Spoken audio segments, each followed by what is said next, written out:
Assalamualaikum. Hari ini hari keempat, kita pun hampir siap. Tinggal 1% lagi, 1% lagi untuk siap ikan busuk kita.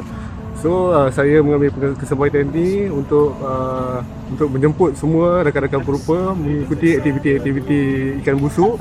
Dan di samping itu perupa akan bersama-sama di pameran Korea dan pameran Arca Simen di Kuala Kangsar daripada 15 sampai 19 hari bulan. Jumpa di sana.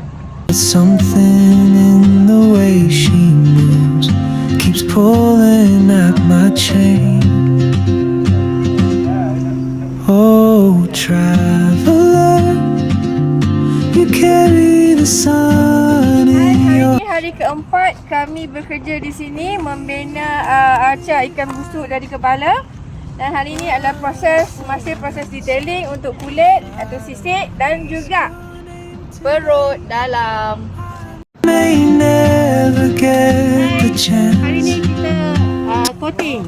Okey, tambah hijau sikit, so dia ada brown, ada hijau.